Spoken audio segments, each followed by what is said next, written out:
else taking any clothes off besides me? Oh, it's just you. Okay. Fuck no. Take my pants. I'm gonna put some more clothes on. Put my podcast. Put another couple of layers in between me and you. Can't help it that I just exude sheer animag. Yeah, I can see it glistening all over you. Yeah. It's fucking 100,000 degrees in here. We're sweating it out here in the bullpen today. Bring you guys the truth. It's hot in here, and so are these news stories coming right up at ya. Global warming. Huh? Burning acidic truth in your face. It's cold outside right now. Woo! Hey everybody, welcome to Kooks, Cranks, and Iconoclasts. It's good to be back. I'm your host, Mike Luck, and as always, I'm joined by my co-host. I'm back. I'm Spencer Lowry. And Christopher Wells. And today, we're taking an expedition across America in the footsteps of a guy named Meriwether. Not the boxer. That's He's much more dainty. Mayweather. Oh. Whoops. Well, even more so then. So we're going to talk about the Lewis and Clark expedition, the weird shit. And secret history. Mm-hmm. Secrets. And shit that pisses off fucking... The Smithsonian Industrial Complex. Yeah, legitimate archaeologists, apparently. Whatever that means. Get enraged. Yeah. But, as always, before that, we're going to do a little What's Weird this week. Don't even talk to me about giants. Well, I've been, this story hit close to the heart for me. Yeah, I think it's hitting everyone right now. Yeah, I think as I was just telling the boys off the mic, I'm a big egg fan. You know, I like chicken eggs. Big fan duck of the eggs. Quail eggs. You kind of look like Humpty Dumpty. 1,000-year-old eggs, pickled eggs. But for breakfast, breakfast is the most important meal of the day for me. And it's for sentimental reasons. It reminds me of my dad. You know, me, like my dad used to say, well, I eat 3 fried eggs in the morning, 4 if I crack a yolk. Well, I've one-upped them now. My philosophy is I eat 4 fried eggs in the morning, 5 if I crack a yolk. So I still have the good yolk ratio. Yeah, I like to coat the white in the yolk. You must be yoking. And no, I am not yoking. Zing. This is Have you missed this? Good one. Yeah. But anyways, this is a story, you know, everybody knows eggs are expensive. Right now here in Dallas, I'm paying $9-something. 9? For an 18-pack. 9? Oh, 18-pack. Yeah, and those are fucking Walmart eggs where the yolk is almost purple. It's so white. Yeah, it's $6 a dozen. I got the organic for $6.50 a dozen. Yeah, you know, it's in New York, they're $1 a piece, though. Fuck that. Jesus. Yeah, well, it's getting too dear for a lot of people. And these folks in Pennsylvania stole 100,000 organic eggs from a Pennsylvania egg producer. Protein I love Protein that they put it street, That means they make nuggies, street too. value, like it's dope. Like they're like, the street value of these eggs is $40,000. This is $40,000 worth of motherfucking eggs right here. You back people into a certain corner, and the Now, black market's going to pop up. To me, this reeks of organization. This is $40,000 worth of eggs. 100,000. Think about how much, like, physical space 100,000 eggs would, even if they're in like giant. How egg many crates. you think they broke while they were fucking trying to steal them, though? I bet they're tiptoeing around the house. I mean, Well, you see, might what even I'm saying say is walking on eggshells. It doesn't say if they took. What I'm thinking is that I had to pause for my. if they stole that many fucking eggs, then they must have had time. They must have been able to take their time, and they were swiped right off the fucking loading dock at this factory in South Central. Greencastle, they used the Pennsylvania. forklift. They had to use the forklift. Central Greencastle. Yeah, I mean, you know, this is a real Smokey and the Bandit type of situation, you know, or like Heat or Ocean's 13, but eggs based. I think it's very like the mafia used to steal truckloads of fucking steak and lobsters. Look what just fell off the truck. Yeah, fucking eggs. But that was a Oceans doesn't. full hijacking. They would hijack an entire truck. Yeah. This seems like somebody rolled up with. It doesn't say they took a truck. Seems like somebody. 100,000 eggs would have to be in a large vehicle. Yeah, no, that's a full trailer. Yeah. They got a full trailer. I mean, but it just says they were burglars, but they had to roll up with their own 18-wheelers to get and that. you know, it's from Pete and Jerry's Organic Eggs. Good so, eggs. you know, maybe they're kind of hippy-dippy over there. It's like, I don't want to have to live in a world where I have to videotape my loading docks, man. You know? And so, you know, they don't have any idea who took them somehow. You know, which once again points towards organi-fuckingization. It is a bit extreme. Do you think? Oh. So we think an insurance fraud? What were we talking about? Eggs. Good night, folks. EGG-celent. No, that was actually pretty fucking good. Yeah. So they're asking the public for any help, Pennsylvania police. So, you know, and I just keep thinking, the price of eggs, they're probably selling these for half price. You know, I'd love to be on the receiving end of this deal. So, Yeah? if any of my listeners out in the Pennsylvania area has a line on these fresh eggs, hit me up. I'd advise our listeners to invest in a chicken's vagina/butthole known as a cloaca. Cloaca. Yeah. For those who don't know, most birds have what is called Yeah. a cloaca. It is a combination vagina, butthole, egg-makey thing. Reptiles too, Yeah. Yeah, it's where all the good stuff comes out of. Mm-hmm. Yeah. and the bad. Young birds teach, or old birds teach young birds about the wonders of their cloaca when they reach a certain age. That Jesus. sounds. They have to look at That's it with quite a mirror. disturbing. Like that is quite Save the cloaca. quite disturbing. I'm gonna What motion to have color that was- stricken from the record. What color would their ribbon be? Save the cloaca. Would it be Kind of brownish, white or pinkish. brown or blue, depending on the breed of bird? Yeah. You know, because they got all blue, green. Maybe a green stripe for the lizards. Yeah. Anywho, yeah, that's all I got. I mean, you know, this one stood out among all the other stories I was looking at because I fucking love eggs. Any way you can take them. Pickled eggs. It's weird. Fried eggs. Out of all the times, Broiled eggs. Shirred eggs. Egg soup. Egg salad. egg burger. Egg burger. Egg taco. Out Egg of- taco. Fuck yeah. Out of Egg all the- burrito. Hey, Right. I'm egg Sorry, hash. go on. Yeah. Three more. It's egg hash. That's all I had. Egg Okay. hash. Yeah. I don't think that's a thing. You have eggs on your hash. Yeah, but that's eggs on hash. It's not egg Fuck hash. yourself. Out of like the last 20, 30 years, haven't we had like 7 or 8 bird flu breakouts? This is the first been a few. time, that I remember this egg stuff going on. Well, no, with this bird happened during the flus. pandemic. There was another bird flu thing where they had to Execute. kill off a bunch of their layers, you know, or so to, you know, so You they say say. execute. Execute. Eggs. They executed all the I feel chickens. bad for not coming up for any of these myself. Yeah. So I But just throw one out like an hour later into the show. oh, they were poached. Poached egg, another great way. I like This having is egg. the Hard boiled. Oh, the Scotch egg is delicious too. Those are pretty good. Yeah, Actually. coated in sausage and then fried. Oh, well, lovely. Fuck! All I right. bought some pickled quail eggs the other day at a farmer's market. Had them in my martini.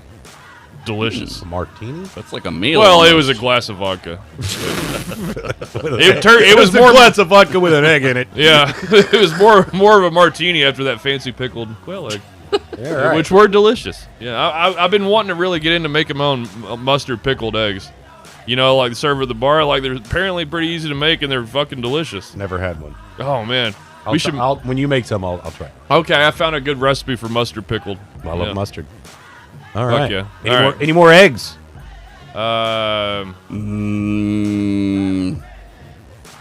No, I think by this point it would be extraneous. Egg. All right, I'm gonna get cracking.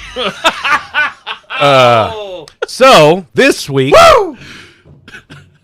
I've got a Chris's conspiracy confusion. Boom, boom, boom. Because, all right. The thing that got me, one of the things, besides aliens, the big conspiracy thing that got a lot of people into it was, of course, the JFK conspiracy. Of course. And old Papa T found it in his great heart to say that he's going to make the United States government release the documents, not just on JFK, but Martin Luther King, the Bobby Kennedy, CIA. and CIA. the so-called Jeffrey Epstein client list. Yeah, So-called, as in is what the independent.com Only is one saying. redacted name on that one, I bet. Yeah. I wonder whose it could be. But it's not just getting dumped out to the public. It is being filtered, of course, through Gatekeepers. Anna Paulina Luna, the GOP lawmaker tasked with revisiting the files and the Epstein list. Poontang Pauline. Gorgeous old Poontang. And so this woman, she's a representative. I thought she was a congresswoman, but apparently I was wrong. Representative, and she's a little looker. She's a bit of a looker. She did some bikini pics. Not bad. But For a Republican. She's a representative 9 or 8. yeah, sure. Her qualifications aren't a which lot. is like a Denny's 7. Yeah. Yeah, she doesn't have a lot of qualifications. But the thing is, people are saying, one, she's a liar already because her last name is not Luna. She does not have real Hispanic descent. That her father was immigrant from Germany after World War II and was probably a Nazi. She has Nazi lineage, but she has also claimed that she has Jewish heritage, even though all her family members that the papers have interviewed are like, no, she's not Jewish at all. This is her grandparents? And she changed her last name. I think it was parents. I gotta pull that back up. Was she My computer born? crashed a minute ago, so all the fucking shit I had up fucking is gone now. Her So real I'm last having to do name it is on my phone. Goonstein. No, her real Bader last name. Ginsburg. Let me pull up this. Meyerhofer.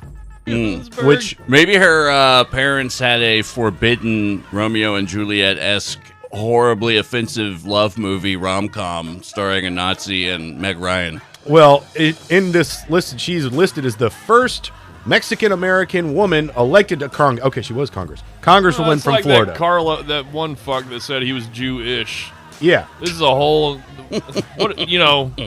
what's his name? Ah, fuck. Well, anyway, the conspiracy Phony. truthers are very upset because they don't know which way to go on this shit. Because Yeah. they're like, is she a Jew? Is she a Nazi?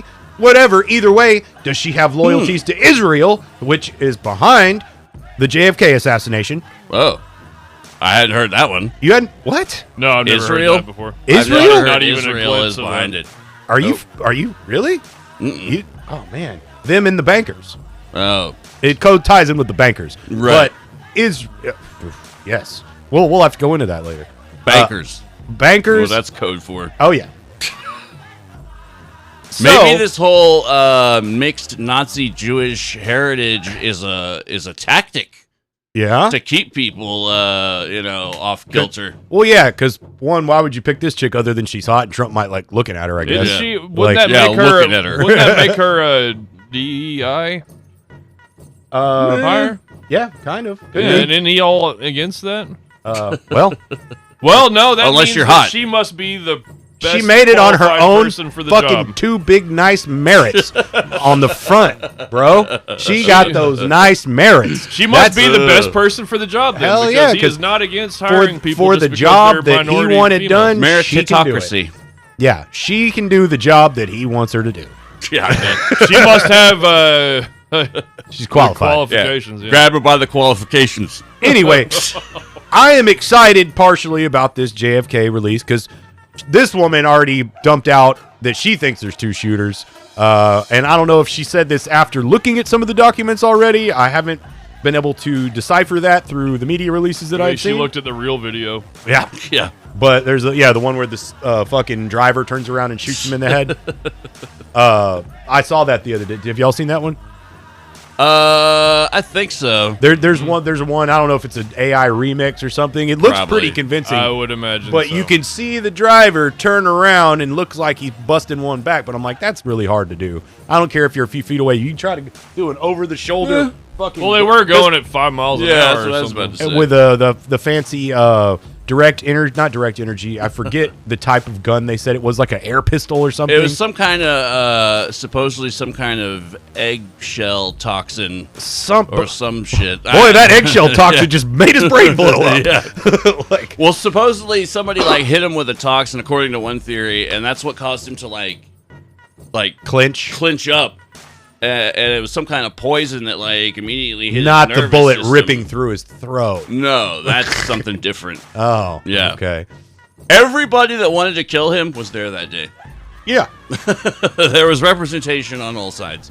But yes, he had wanted to. He was an opponent of Israel. JFK was an opponent of Israel. He was opponent of the CIA. He was opponent of big banks. He wanted to go back to the gold standard, apparently, and get away from banking, international. What is that group called? Why can't I think of the name? I'm not gonna pick the word for you because I don't know what you're about to say. The national finance thing that isn't actually national; it's privately owned. All our money. Trilateral Commission? No, the fucking monetary system. Oh, there's a name for it. International Monetary Fund. I don't remember. God damn it! There's another one I'm thinking. It's like one of the most popular. It'll come to me like 45 minutes from now. Anyway, you say the egg joke later, and you say the name of the organization later. Yeah, we'll put it together when it makes the least sense. But anyway, so we're gonna see how this whole thing turns out. It could be good. It could be cool. Maybe we'll finally get that Epstein list, or maybe we won't. Maybe they'll just have this chick dancing around in a bikini again on the Congress floor and be like, yeah. Look at these. Look at these. Here's the real magic bullets. And she's like, am I a Nazi? Am I a Jew? Am I a Mexican? Am I German? I don't know.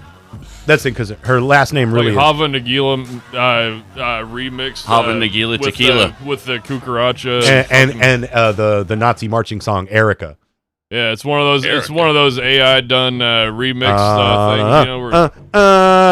Boom, boom, boom, boom. Oh, I thought you were about to start doing the Gary Glitter song. That's what it sounded like for a second. No, that's the German marching song. It actually has nothing to do with the military. It's just about a woman named Erica. But that's like the German marching song. Weird. Yeah. Where do you know all this? It's on like he's got the sheet music tattooed on his back. It's on 8 million different memes and reels is how I know it.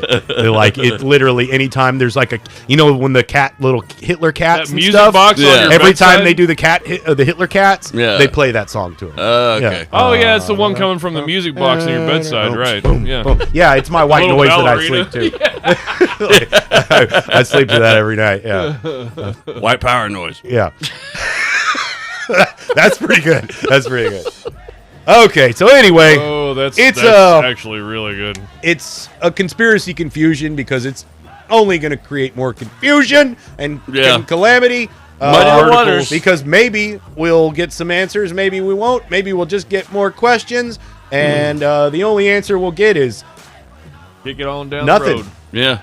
Is she Jewish? Is she Nazi? Did the CIA do it, or the Jews do it, or did fucking his head just sporadically explode? The Central Israeli Agency. Ooh, Mossad. Yeah, Mossad's definitely. H.W. Bush. Yeah. Oh, I'm sure they're all over it too. Yeah. You know that George W. Bush is. Or not George H.W. Bush is the only person who can't remember where he was the day Kennedy was killed. He was outside of Dallas in like Hoffman, I think. Yeah, not far from here. Yeah. He was in one of he was around. Yeah. Oh, sorry, you told me not to burp into the microphone. Fine. All right. Get it in post. Onward and upward. I just got to remember never to smell that fucking mic screen. Yeah. Oh, I'm sure mine's bad. Fucking all coffee breath. So yeah, I've got a really retarded story, but I'm gonna try and deliver it with a twist, a Shyamalan-esque twist, if you will, at the very end. So, a Dalmatian bolted during a traffic stop after being handcuffed on one paw.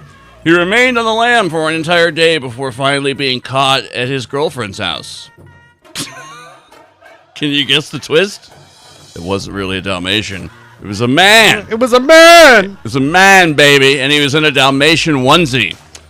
Florida Highway Patrol were in hot pursuit of 36-year-old Keith Devereaux for nearly a day after they attempted to pull him over for reckless driving just after midnight on the 27th of January.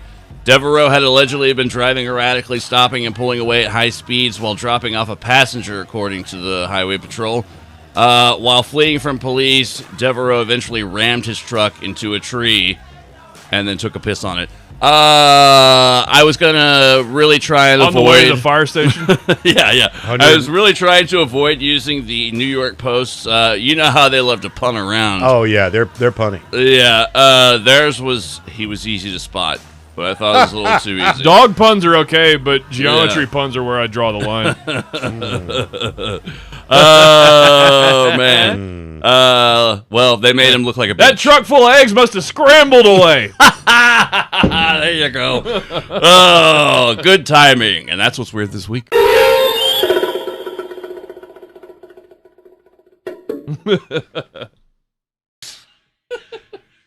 Oh, God damn it.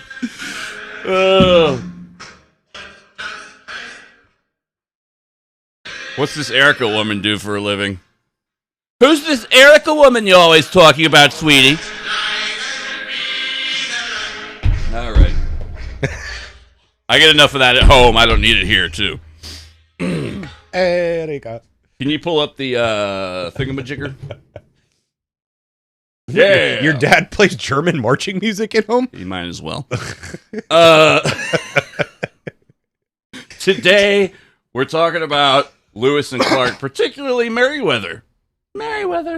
Because he's the one who was mysteriously murdered, or was he? It certainly seems implausible that an expert marksman would shoot himself twice and then slit his own throat, etc. I was in the shower when I listened to the rest part of that book, but they did say the front of his head was gone. Yeah. We'll get into the specifics of how his body was found. But if he was a master marksman, he could have shot, just popped his own cork. Fun fact, you know what? One of the things they used, an air rifle. They one of the first really working well air rifles. They used a nice European air rifle there. They had like a little pump to pump it up. Yeah, and it was they were hunting fucking big game and shit with it. These were the first. Let's say, I'm not going to mince words. These were the first white folks to encounter grizzly bears. And fucking, they were like a constant. Possibly the first white. Well, folks. Yes. We'll get into those theories. On record. Yeah. But first, let's introduce one of the main antagonists of this story, the Smithsonian Institute.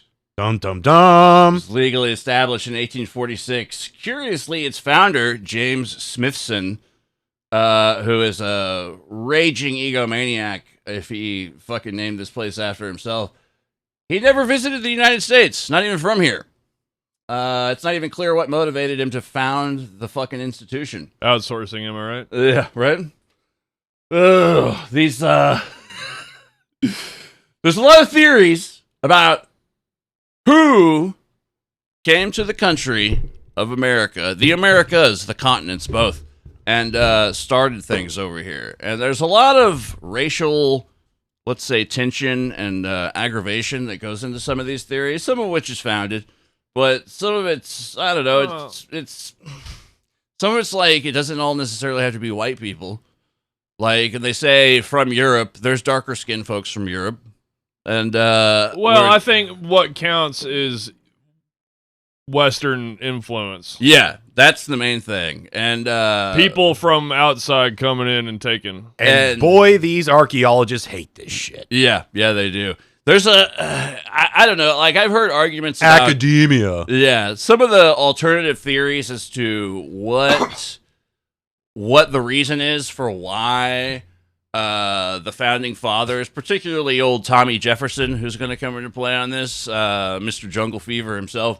He is one of the lead architects in sort of kind of pushing this narrative of what this boils down to really is the independent inventionist theory, which is where Indians came over on the Bering Strait and, separated into tribes for some reason.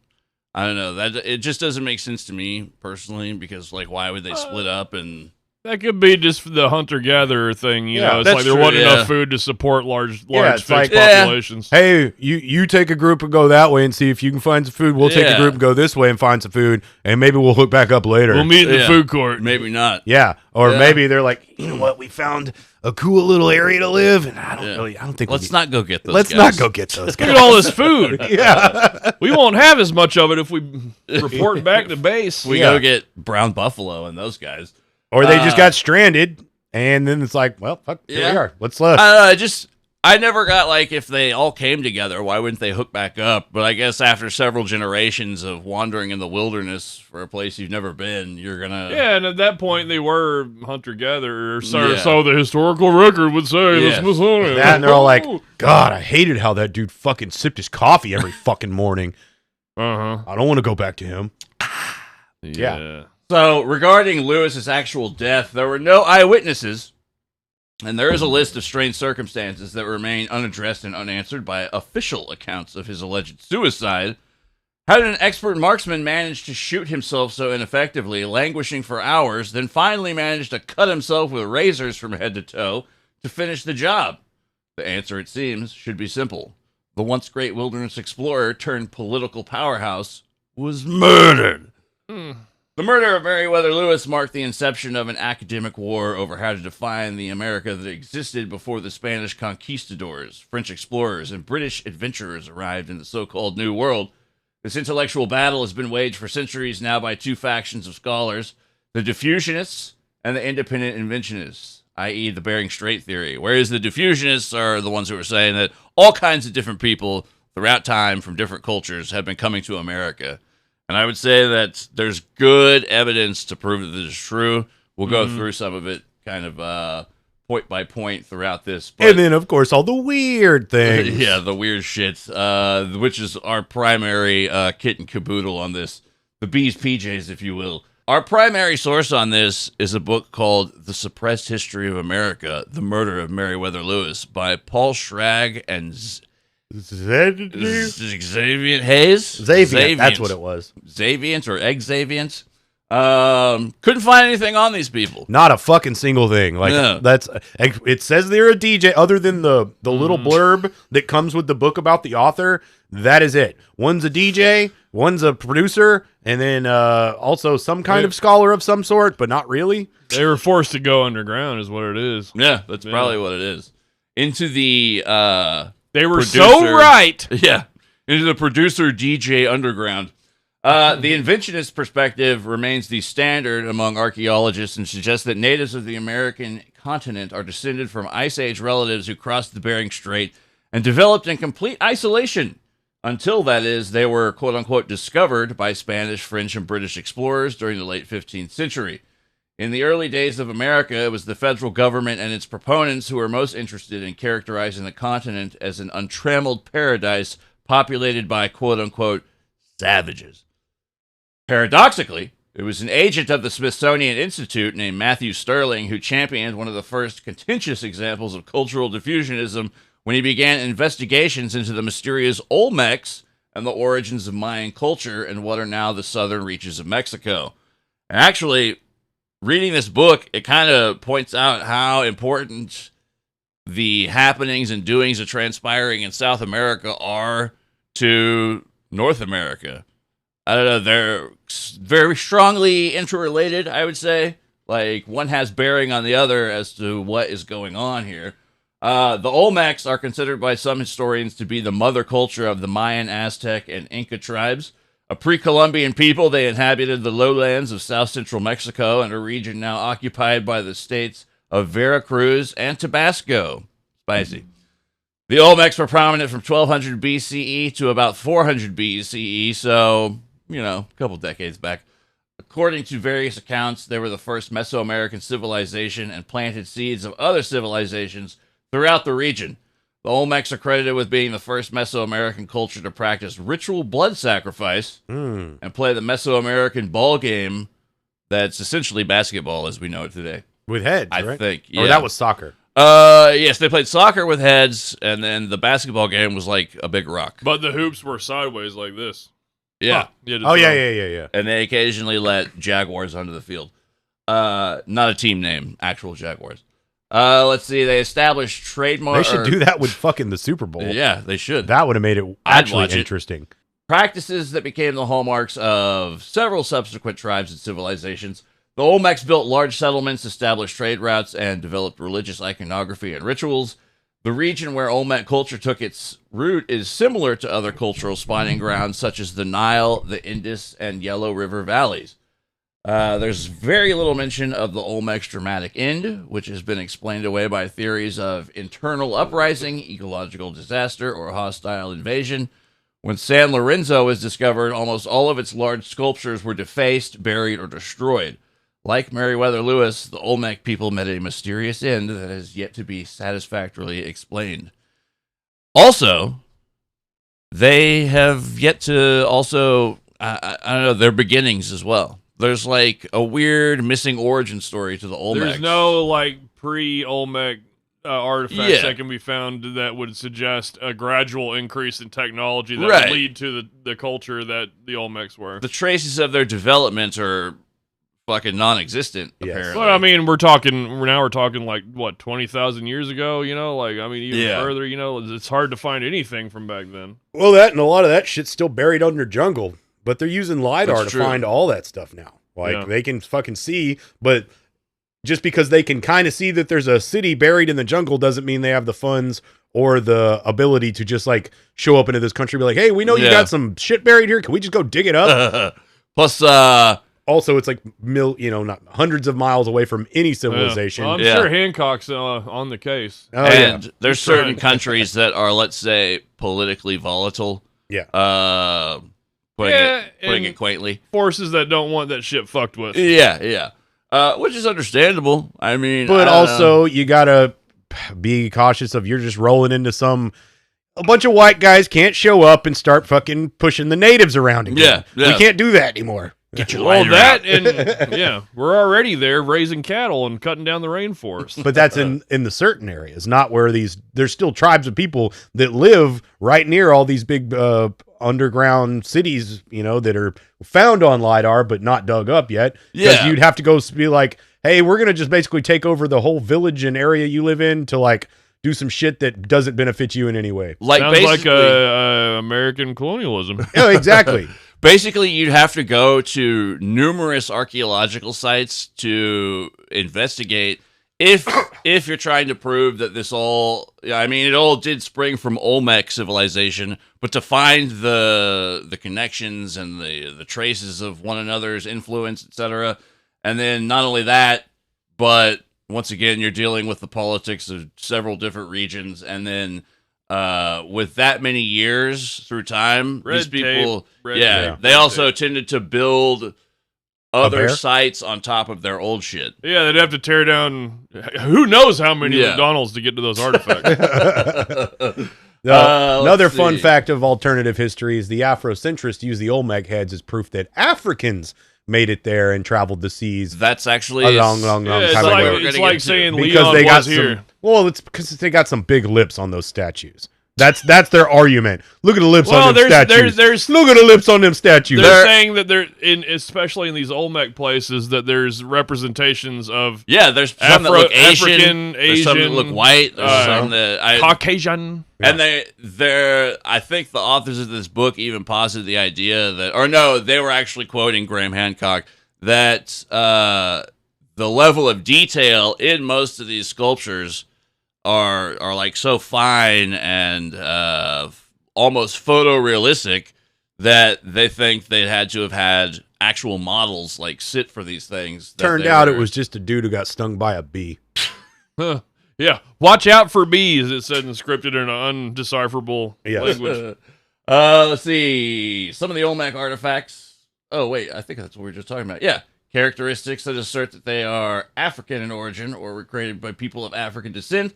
Same with Asian, Caucasian, etc., or indigenous peoples.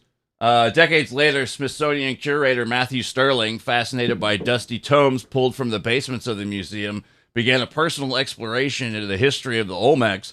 At the time, Sterling's findings were considered blasphemous by an academic community dedicated to the study of Mayan culture. Yeah, there's a lot of harumphing going on. Harumph? Let's see. Work by later archaeologists who used modern methods such as carbon dating to determine the age of Olmec artifacts later vindicated Sterling and his views.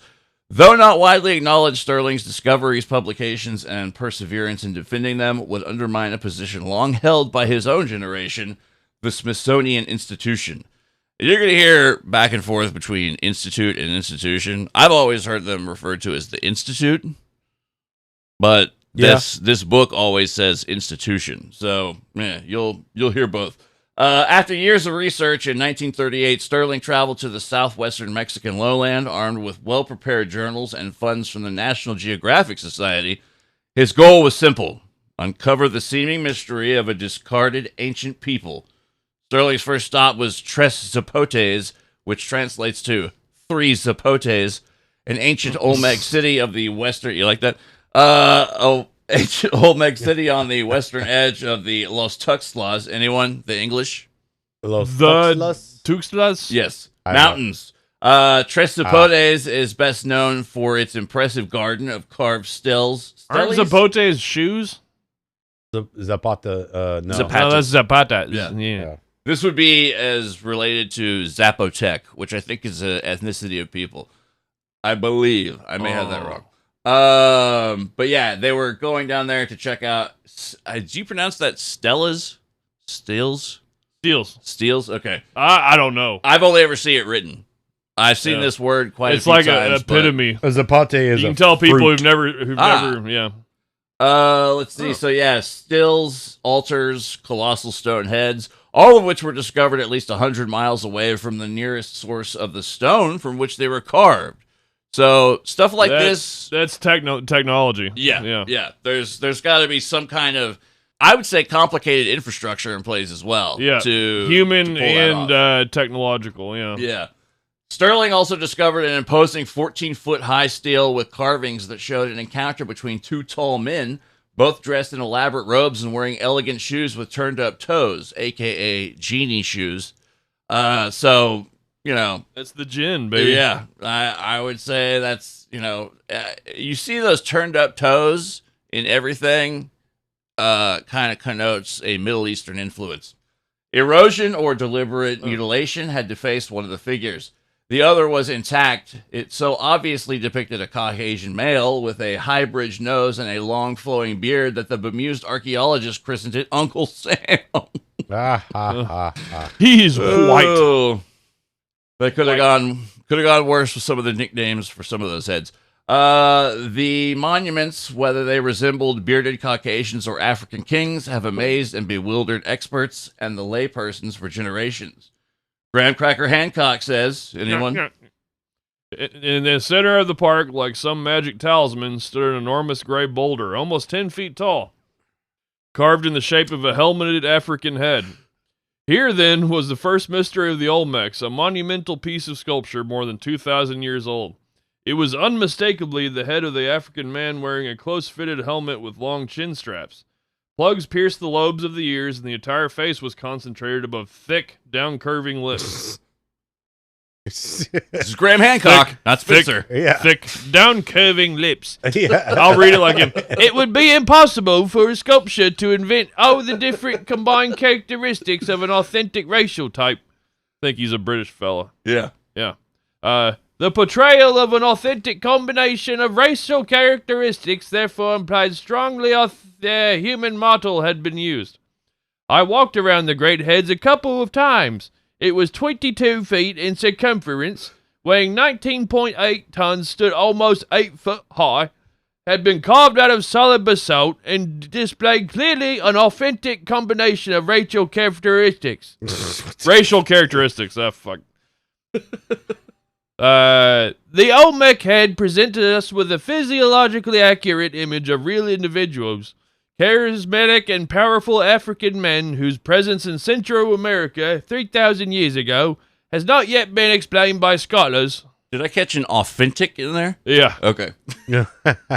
That's East End Graham Hancock. It's by no means impossible that these great works preserve the images of peoples from a vanished civilization which embraced several ethnic groups. Strangely, despite the best efforts of archaeologists, not a single solitary sign of anything that could be described as the developmental phase of Olmec society has been unearthed anywhere in Mexico. I'm going to pull up Olmec. Oh, the heads? Yeah. Yeah. Because these don't look accurate. Yeah. Like They that. look- You know, I mean, Look a little, that one looks a little smushed. Like he pressed his face up against the glass before they. Kind of Asian. I would say a little Asiatic. what do you think that one is? Dude, that looks like an indigenous South American guy to me. Like that one, yeah. That guy's Asian. Yeah. I don't know. That one's a Martian. I was locked up with a paisa looked just like that. A what? A paisa. Is that an ethnicity? That is a group. Oh, okay. They're Look, there's Whitey. It's what you call the. It just literally translates to people. Oh, okay. And it is the people south of the border. The Mexicans from actual Mexico. Okay. Basically, are paisa. That one looks like a Ninja Turtle. That one? Right there. Oh, that does look like a Ninja at Turtle. the top corner. And yeah, okay. This female one right here. It's Right there. one of the smaller ones, but yeah. Like, Ooh. that's a black gal. But look at that though. Look, that's a modern.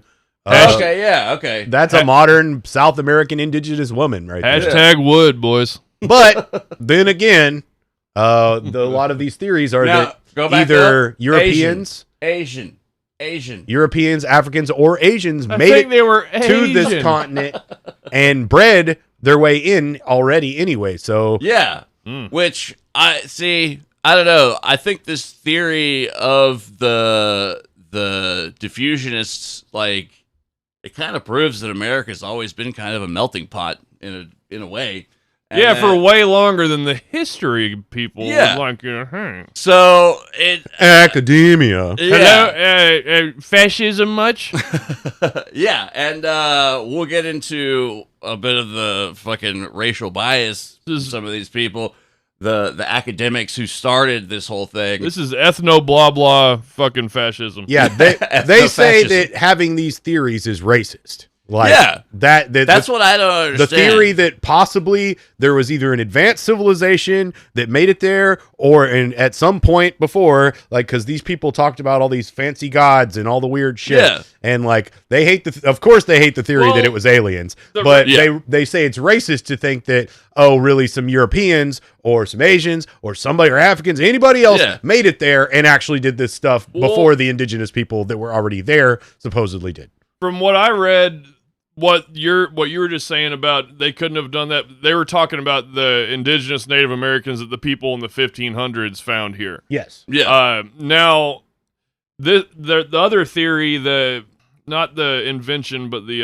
diffusionist theory, is saying that there was other cultures, but way before, which isn't kind of the same racial thing. Well, they're saying like who made the people that were there that basically gave birth to these cultures would have come in like, okay, like when these white guys show up and are like, oh, look at these cultures, let's study them. They're studying cultures that could possibly be, let's say, an amalgamation of various other cultures that all these people have brought. Yeah, So but it's way something- before to where it's Yeah. like hundreds and hundreds of generations Yeah. later, you know. Well, I'm looking right now, and it is a fact that Norse travelers, Vikings, whatever you want to fucking call them, made it to the North American continent Ragnar. between 990 and 1050. Yep. There's Irish Ogham script in New England area that they've found. We're going to get into the Welsh later. Yeah, and in Ohio, they found in a riverbed some ancient Greek coins that were from like, 1000 BCE, you know, like... with coins, that could be... But they were in earth samples that corroborated the time. Okay. Yeah. Like they were brought fresh. I didn't catch that. Okay. Yeah, they were brought fresh. They were down deep enough to where it would have been from that time. Yeah, not period. some dude in like the 1950s spilled his bag of ancient My coins, coin collection. threw his ancient coins in a river. I am a numismatist. If these don't get me laid, nothing will. It says carved stone blades found in Guatemala dating from approximately 1100 BC are distinctly Chinese in pattern and share uncanny resemblances to glyphs from the Shang dynasty. The problem is not Look whether here, Chang. the problem is not whether Asians reached Mesoamerica before Columbus. The problem is when did they arrive and what did they do here? Any proposal that smacks of diffusionism in today's academic climate is immediately dismissed as irresponsible at best, malevolent as worst. according to this source, at the time it was written, fringe archaeology has since then become the hot new shit. Well, see, I mean, life sprung from Africa. Finds a way. I mean, everywhere in the world elsewise, so far that we know of, came from Africa. So, I mean... Yeah, hey. There's, I think there's competing theories on that now. Well, there are, yeah. I mean... They found some fringe theories at best, malevolent at worst. Well. As far, like, if you're talking about... put your fucking Indiana Jones hat on, Spencer. I'm an ethno blah blah whatever. Yeah. There's ethno-fascism. There's different like theories also about like what constitutes a civilization, quote unquote, and things like that. Whereas the migration of pre-civilized peoples or whatever you want to call it. But yeah, Olmec culture and art have been attributed to seafaring Africans, Egyptians, Nubians, Phoenicians, Atlanteans. We'll get into them later a little bit as well. Lots of shit from those places found here everywhere. Yeah, Japanese, Chinese, and other ancient wanderers. Dirty knees. All kinds of... Dolly Parton milk carton. As often happens, the milk lemonade is infinitely more logical, if less romantic. The Olmecs were Native Americans who created a unique culture in southeastern Mexico's isthmus of Tehuantepec. Archaeologists now trace Olmec origins back to pre-Olmec cultures in the region, and there is no credible evidence for major intrusions from the outside. Furthermore, not a single bona fide artifact of Old World origin has ever appeared in an Olmec archaeological site, or for that matter, anywhere else in Mexico. But it's what we know of the Old World. Yeah, is what the real deal is. It was way before the Old World was even a speck on the fucking map. Yeah, and also keep in mind that when 1492, like Columbus sailed the ocean blue. Yes, all these guys who came from Spain and Italy, etc. There's also a large influence by the Catholic Inquisition, which is going on at the same time that America was discovered, and the whole Atlantis thing. Also, I'm not gonna like say I have a theory, but I could see how ancient peoples might have possibly found the Americas, and then that became Atlantis to a degree. But they said it sunk. That's the thing. Sink and come back up? There's islands and shit that are, associated all around, like, and it's the sunken shit, like the walkways and stuff that they found. Yeah. That's off of Florida, which would be where the people would have landed their ships. And the oldest city in America is in Florida. Actually, in the Americas, I think. Both. So it's St. Augustine, for those who don't know. Florida man. Yeah. Ugh. Ponce de Leon. Probably stinks like shit. Eating fucking crazy cactuses or fucking plant life and running around all crazy and shit. But yeah, and for those who, kind of still doubt this, a guy by the name of Thor Heyerdahl created basically a rickety boat called the Kon-Tiki and sailed it from Europe to America. Translates to with tiki. Yes. Or against tiki. No, wait, that's a Spanish. Yeah, con means with. Yeah. Con carne, yeah. Let's see. Beyond advanced linguistic and literary systems, the Olmecs also seem to have possessed advanced knowledge of mathematics and navigation. Astronaut Gordon Cooper became interested in the Olmecs during his final years with NASA. During a treasure hunting expedition in Mexico, he encountered Olmec ruins, which led to a startling discovery. And also, allegedly, he did ayahuasca, but that's not founded on anything. I just heard that somewhere. One day, accompanied by a National Geographic photographer, we landed in a small plane. Oh, that's Gordon Cooper calling now. I'm getting the story wrong. It was actually Paul Stewart. Sorry. Okay. Tell him we don't want none. Oh. Well, yeah, Paul. One day, accompanied by a National Geographic photographer, we landed in a small plane on an island in the Gulf of Mexico. Gulf of Mexico! Local residents pointed out to us pyramid-shaped mounds where we found ruins, artifacts, and bones. Wait, where's the Gulf of, you say Mexico? I can't find that anywhere on the map. I know they changed it on Google Earth and all this other stuff, but that's what it's called. When we learned of the age of the artifacts, we realized that we'd found had nothing to do with 17th century Spain. I contacted the Mexican government and was put in touch with the head of the National Archaeology Department, Pablo Bush Romero. And that's not a nickname. Those bushes spread their tentacles out everywhere, man. He's deep in it. Hey, just a pat of oil. Together with Mexican archaeologists, the two returned to the site. After some excavating, Cooper writes, the age of the ruins was confirmed, 3000 BC.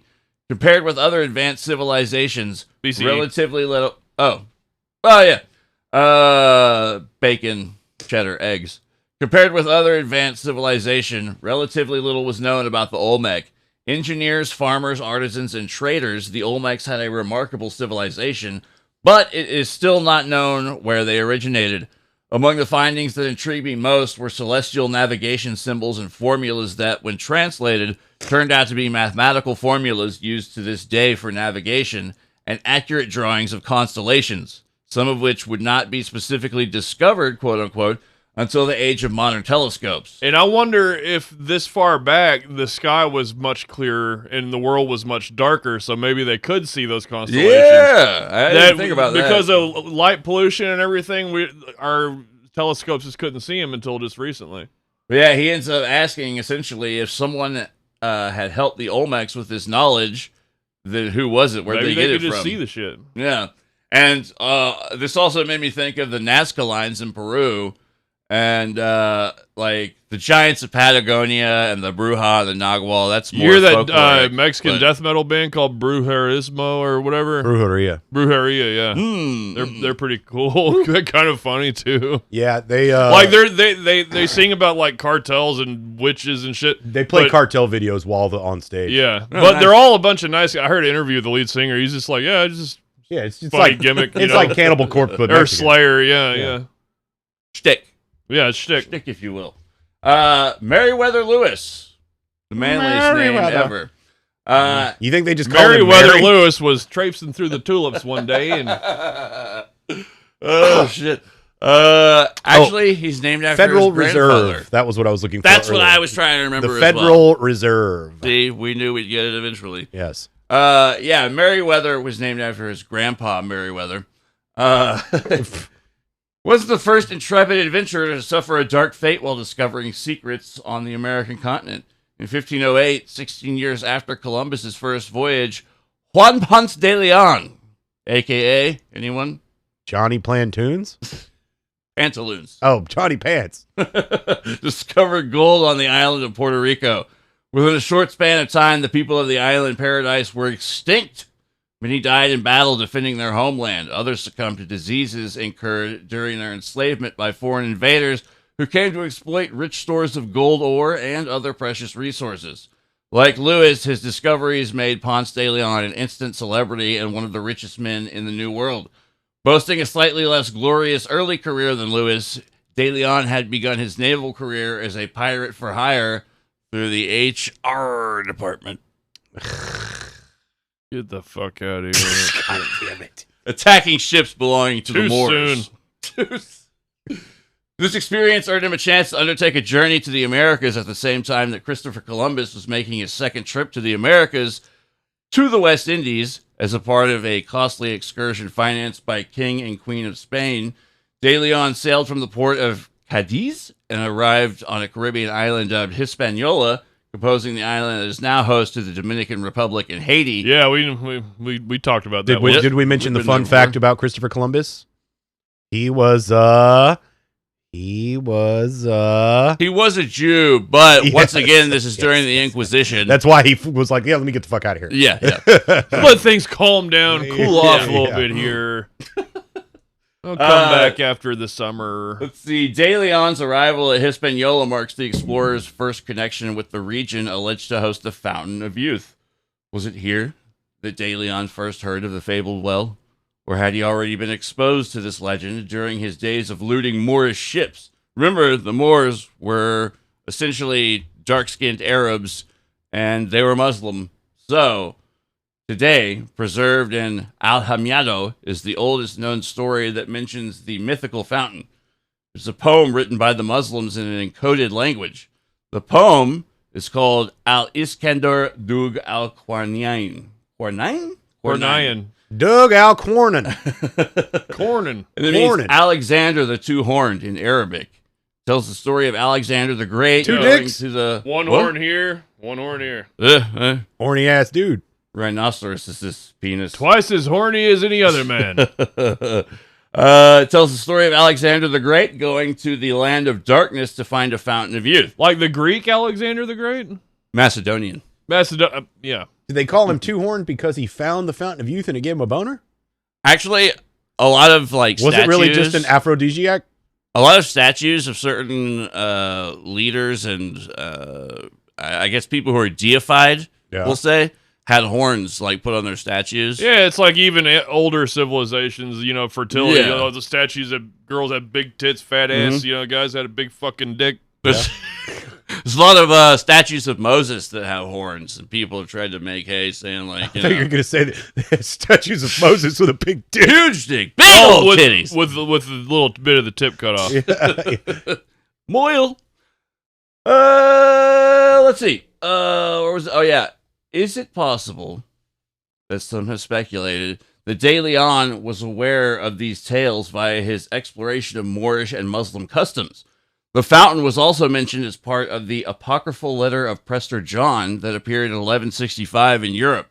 300 years later, in a world unlike anything they could have imagined, the Spanish explorers may have been enticed by similar legends told by island natives. Which would explain why there's certain Muslim or Islamic hieroglyphics found on that in artifacts that were here, which would corroborate the thing that the tale was already an Arabic tradition. What I think I put it in here later down the line, but the American Rosetta Stone. Yeah. Do you remember that bit? Yeah, I can't remember where it was. Did it have like all the languages? It had 3 different languages. Okay. One was Islamic. Yeah. One was like Celtic, I want to say. Probably. And then the other one was Runes? Egyptian. Oh, Egyptian. Yeah. Oh, okay, yeah. Let's see. After drifting, To me that tingled my senses because it made me think that there's a Rosetta Stone in Egypt. There's one here in North America. That means global community or culture. That was traveling the globe. It's so far long ago that you won't find crashed ships from this time because 30,000 years ago, a wood and bone and fucking Y'all talking about the ship. Jamestown tablet? No. I'm looking up. I don't remember what he said it was called. I just remember It's found in Virginia. I think so. Yeah, Let me look at my history. We'll come back to it. But there's several written documents, mostly in stone. There's one that's actually the Davenport. Okay, yeah, that I remember that name, Davenport. Yeah. See, okay, right here. Yeah. Ah. Jezebel's family tree. Oh yeah, okay. Yeah, and Ball did come into found in Iowa. in this book a couple times. It was in one of those luscious mounds that we were talking about before. Many luscious mounds. Egyptian, Libyan, and Celtic. Huh. Okay. Yeah. And and Lord Baal or Baal, the Semitic thunder god, will come into play later as well. Ball bag. Bow bang. Bow with the bow. After drifting past the Bahamas and the Florida Keys, De Leon made landfall on North American mainland, which he mistook initially for an island. Yeah, a big fucking island. What an idiot. Thinking he was still in the Caribbean, De Leon dropped anchor and then took a shit. No, wait, it's the other way around. He dropped anchor and then he weighed the anchor and then he spread the mayo and then he weighed himself and subtracted the anchor weight. Yeah. Went ashore somewhere north of what would become the city of St. Augustine, as previously mentioned, oldest city in the Americas. In 1514, De Leon returned to Spain to report his findings. The Fountain of Youth was somewhere in those lush isles, he asserted, and the king and queen were convinced that De Leon could find it. On his next excursion, De Leon sailed with 200 men and enough supplies to establish a colony. He landed on the west coast of Florida near what would become a Hooters in Charlotte Harbor and was attacked by Calusa natives. Nice. St. Augustine, also a fine yard grass. Oh, yeah? Oh, yeah, that is a... It is a very fine strain. Yeah. A poisonous arrow wounded De Leon, and most of the Spanish soldiers and colonists were killed. Likewise, or like Lewis, De Leon's appetite for adventure and exploration led to his untimely death. The few survivors of the skirmish at Charlotte Harbor retreated to Cuba, where De Leon died from his wounds a month later. Despite the that's a fucking bad month. Yeah, oof. Ugh. Slowly languishing. Ugh. Despite the gruesome scuffle and the death of De Leon, the search for the fountain continued. The Spanish conqueror and explorer Panfilo de Narvaez, 1478 to 1528, attempted an expedition from Cuba but was caught in a hurricane. Shitstorm. A shiticane. Yes, a shiticane. I'm sorry, that's what it was. I get my shitisms mixed up. It's a full-fledged shiticane. Huh? Category 5 shiticane. The fleet of ships was destroyed, and the survivors washed ashore near modern-day Tampa Bay. Only a man by the name of Cabeza de Vaca, meaning head of the cow, seriously, for real, that's what it translates to. Head of the cow. And 30 companions survived. Their intention was to reach a Spanish settlement in Mexico and regroup there, but after a battle with hostile natives, they rafted their way into southwestern Texas. It only got worse from there. Yeah, here we are today. Traveling west along the Colorado River, De Vaca and the survivors of the ill-fated expedition became the first Europeans to see a bison, or American buffalo, and kill it. De Vaca returned to Spain 9 years later and published Look at the this story. big, amazing animal. Oh, we gotta kill that motherfucker. So peaceful, it's coming right up to us. That was stupid on its part. I mean, bison is quite delicious. Yeah, Oh, God. I think I have. I had love some before. bison. Oh, so good. Yes, his memoirs became the bestseller of the time. In it, there are references to encounters with giants, which coincidentally was a reoccurring theme in Native American folklore. De Vaca's astounding tales mention an encounter during a raid. Would someone like to read this Which part? Where we at? from here to here? Well, okay, Cabeza de Vaca. What language is that? Spanish. Oh. When we attempted to cross the large lake, we came under heavy attack from many giant Indians concealed behind trees. Some of our men were wounded in this conflict, for which the good armor they wore did not avail. The Indians we had so far had seen all our archers. They go naked, are large of body. I'm gonna read it. Yeah. When we attempted to cross the large lake, we That wasn't came even. Yeah, you should have sounded like a That's Texican. It's a sweater. Yeah, you didn't sound like a fucking amigo. With a man with such an Montoya. intellect as yours, El Guapo. That's I was just thinking. wrong. When we attempted to cross the large lake, we came under heavy attack from many giant Indians concealed behind trees. Some of our men were wounded in this conflict, for which the good armor they wore did not avail. The Indians we had seen so far are all archers. They go naked, are large of body, and appear at a distance like giants. They have massive dongs. Ay, ay, ay! I wrote that. Oh yeah, he wrote I'll that. take it. They are of admirable proportions, once again, dong-wise. Very spare and of great activity and strength. The bows they use are as thick as the arm, of 11 or 12 palms in length, which they discharge at 200 paces with such great precision that they miss nothing. It's a sweater! That's a lot of discharge. Some of these legends of giants and the search for the Fountain of Youth are being cast in new light thanks to the work of researcher Dwayne K. McCullough. McCullough has found different rock islands within Key Largo that contain springs that are unique in composition thanks to exposure of abundant amounts of nutritious sea salts.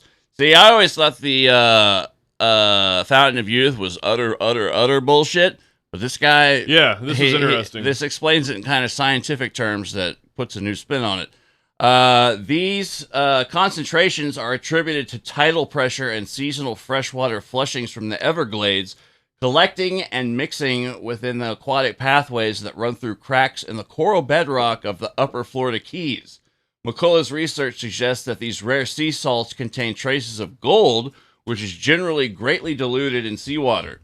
Because gold could have been concentrated as a salt by the evaporation of seawater in nearby Florida Bay, and further collected as a heavy metal at the bottom of other basin-like lagoons, it could have been mixed into the local spring waters of the area. This discovery, together with a new understanding of the health benefits of dietary gold salts and how they can improve cell memory, sheds new light on the old legend of waters that impart immortality. Nutritious salts are common in almost all briny lagoons in the Caribbean. Sulfur, when bonded to a metallic element, creates salts such as calcium sulfate, sodium sulfate, and potassium sulfate, which are essential tissue salts found in any healthy body. Science has discovered that tissue salts and several other important salt compounds are useful in maintaining proper health. If they are not supplied as part of our daily diet, the process of aging accelerates. Huh. Yeah, so it's, it might not be, Fountain of Youth, what I thought when I read that, Fountain of Youth doesn't mean you're going to stay young forever. Yeah. But, it's like Dip your hand in, you have a baby hand. the springs and mineral wells, like celebrities used to go there and bathe, saying that they had restorative properties. It's like Epsom salts. Like it makes you feel good. Yeah, same thing with Not gonna make you live forever. where Hot Springs, Arkansas, fucking They used to send the baseball teams in New York there for to basically sober up and in Santa Fe, there's these mineral spots you prick. that are real heavy in mineral salts like that, and it's supposed to be, it just makes you feel really good. it's relaxing and it's rejuvenating. It's like taking fucking vitamins and drinking. If you drink enough water and take vitamins, you're gonna feel a little better. Yeah, Yeah. Yeah, it says these elements do not oxidize at all, and when concentrated by the unique evaporation and flushing process of Florida Bay, they create a golden elixir that can neutralize the aging process if assimilated properly. Research by McCullough. What's up? Golden showers. Yeah. Oh, I was thinking Goldschlager. Oh yeah, I forgot about that stuff. I can't remember if Which I used to drink when we were what? Young. Yes. Thank you. Yeah, It's all cyclical. Connects. See, it all comes back. Research by McCullough and others has helped revive a new interest in the Fountain of Youth. Some historians speculate that early Spanish explorers may have been close to discovering these wondrous waters, missing them in some instances only by miles. Allegedly, David Copperfield, the magician, not the book written by that guy, found the Fountain of Youth in the Bahamas. Has anyone seen him recently? He must be off the radar because of how young he looks. You mean the guy that floats or whatever? The guy that made the Statue That's of David Liberty Blaine. disappear when he tricked. Yeah. Oh yeah, David. Yes, that okay. communist, David Copperfield, making the Statue of Liberty disappear. Yeah. Maybe he was hiding because he caught a feel on someone he shouldn't have. He's married to Claudia Schiffer, so... Strike that from the record. Hashtag would. Property developer Michael Bowman purchased an apartment complex in downtown Miami for $8.5 million in 1998. He planned to build a luxury condominium in its place. After tearing down the older apartments on the property, he was obliged to commission a routine archaeological survey of the site. Bob Carr of the Miami-Dade Historic Preservation Division was called in to conduct the excavation. They discovered holes that had been cut into the limestone bedrock. Because, of course, it would be a property developer who exploits a find like the Fountain of Youth, someone who's going to build a mall around it, when it should be retirement homes, obviously. It belongs in a museum. Surveyor Ted Rigg, upon examining the layout of these holes... Getting too old for this shit. Theorized they were part of a circle 38 feet in diameter. Excavation of the path he laid out revealed that they were indeed 24 holes forming a perfect circle in the limestone. Examination of the earth removed from the site led to the discovery of an array of artifacts ranging from shell tools and stone axe heads to human teeth and charcoal from fires.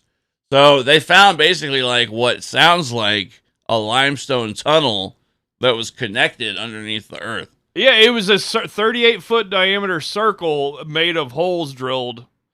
What I imagined was a ring of holes. Yeah, that's right. Yeah, like a ring. Yeah. And what the fuck was that for? It's it's like a Stonehenge, but innie instead of outie. The Miami Circle represents the only evidence of a prehistoric permanent structure cut into the bedrock of the United States. So there's that as well. The only one we found yet. Yeah. Signs of an ancient civilization in the Americas predating Columbus's era and the native tribes are abundant, even if they are cataloged incorrectly or ignored. Ponce de Leon, Cabeza de Vaca, and Hernando de Soto, whether looking for the Fountain of Youth or mapping the state of Florida believing it to be an island, open the door to further exploration. It's a cock. Yeah, and they brought syphilis with them. That exploration unearthed the remains of a city and an earthwork complex dubbed Big Mound, which is situated between the Florida Everglades and the Pitney Flatwoods. Hernando de Soto's... What's up? Wondering, we were talking about making this a two-parter. Yeah, we're gonna have to. Yeah, honestly, I don't feel very good. Yeah, I feel like I'm getting worse right now. Actually. Oh shit. Okay. Well, we'll wrap it up here soon. Chris has a bit of the vaginitis. Hernando de Soto's encounters with giants continued as he pushed further inland. Get out of here before we all get COVID. I don't get COVID because you're Scottish. Yeah. If it's not Scottish, it's crap. Yeah.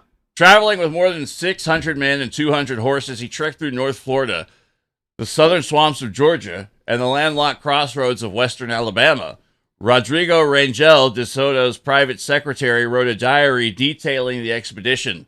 The new lands they explored were ruled by the Native American chief Tuscaloosa. In his diary, he wrote, De Soto and the other guys were so mean today. I sure hope that dreamboat Tuscaloosa invites me to the big dance.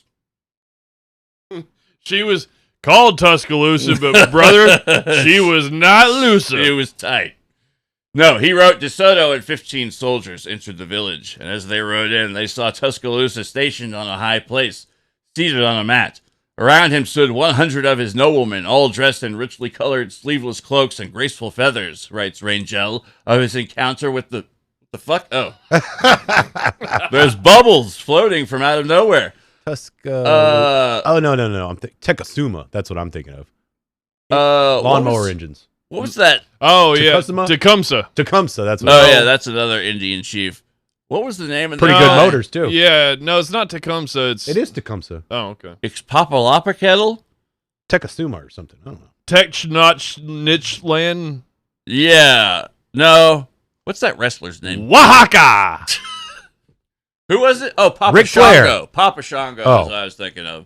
But when I pictured all these guys coming into America, they were all wooing like Ric Flair, I'm sure. Yeah, hell yeah. Let's see. Of his encounter with the magnificent tribal leader, he says, Tuscaloosa appeared to be about 40 years old. He appeared to be a giant, or rather was one, and his limbs and face were in proportion to the height of his body. He was handsome, but wore a look of ferocity and grandeur of spirit. He was the tallest and most handsomely shaped Indian that they saw during all their travels. The diary, first published in 1547. 1547. Tusca used to be tight. Now Tuscaloosa. A little bit. Than he used to be. Gives a concise account of failed peaceful negotiations and the subsequent mayhem. As the cavaliers and officers of the camp who preceded De Soto rode forward and arranged themselves in his presence, Tuscaloosa took not the slightest notice of them. He made no move to rise even when De Soto approached. Rangel tells us that Tuscaloosa was seated on top of a mound at one end of the square like that of a king. After a few days of talking and watching colorful war dances, Tuscaloosa joined De Soto on their quest towards Mobile, Alabama. While on the trail, 2 soldiers turned up missing. When De Soto questioned Tuscaloosa about their whereabouts, he replied that they were not the white men's keepers. Good answer. Yeah, that is. I ain't fucking trying to watch y'all dudes. That's y'all's dude. Y'all gotta take care of yourself. They some grown ass men. They can take care of themselves. I ain't got no candy for you. Ricky. Just the right hook. De Soto entered the town of Mobile with his most trusted soldiers, Tuscaloosa, and the chief's entourage.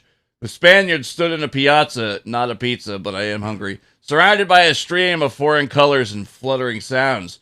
From here, De Soto saw some 80 houses within the village. Several of them were described as large enough to hold at least 1,000 people. That's a big mud hut. Yeah, fucking, and I've seen pictures of what these things are supposed to look like. They look like big, like, government buildings, basically. Unknown to De Soto, more than 2,000 Native American warriors stood in concealment behind the walls. So, big walls as well. After some of the chiefs from the town joined him, Tuscaloosa withdrew into the village, warning De Soto with a severe look to leave at once. And that's what we're going to do right here. This is all preamble for what's coming. Because... Nice. Yeah. Nice cutaway there. Yeah. we're going to get into some weird shit. Like, this isn't exactly going to be Lewis and Clark, the Manifest Destiny comic fiction based on their adventures, but there is some weird shit that's left out. There are missing pages in the diary. There are banking conspiracies, which I didn't even fucking know about. Oh, boy. Let's wait till Wellesley's back in good health. Yeah. Look, For that part. because he's the got red shields come into play. Yeah. Okay? Those conspiracy mainstays. I commend you for toughing it out today and doing this despite your ill health. So we'll be back with part 2 next week and hopefully get all of this wrapped up because there's more weird shit than you would have thought. There's giants, there's little people, there's Bigfoots. We're going to get into it. There's metallic douches. And hopefully I don't have bovine bird flu. Yeah. And I probably just have too much wine last night. And the syphilis. My God, the STDs and venereal mishaps that are going to take place. So much so, in fact, that they kind of, stores and retail outlets plan for shrinkage, people stealing. Yeah.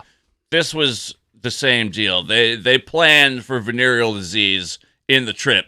So they part of the supplies. yes, they supply it accordingly, and we'll get into that Lots as well. of dick rash ointments. Barbaric practices. Acting like a maniac. I mean, you put a bunch of men Dick on rash. boats, they're going to fuck each other. Oh, yeah. And most of them were criminals and conscripted Rapers. convicts. Yes. They, and this is, Sex workers. 1800s. God, being on a boat with a bunch of rapies. I mean, dude. Oh God. A lot of corporal punishment as well that was beyond the pale. How But could you I mean, fuck with like carbuncles and fucking The only law of the anemones sea. growing off of your dick. If So, you yeah. see it, you can Barnacles. fuck it. it's kind of like the seafood diet. Take my Seafood? syphilitic cock Fuck it. into your rotten. So tune back in next week, part 2 of the Lewis and Clark adventure. I'm your host, Mike Luck, and as always, I'm joined by Spencer Larry. Christopher motherfucking no bovine COVID Wells. Bird flu. Fingers crossed. All right, everybody. We'll see you next week. Peace.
Hey, how are ya? Hey, how are ya? Hey, how are ya? Hey, how are ya?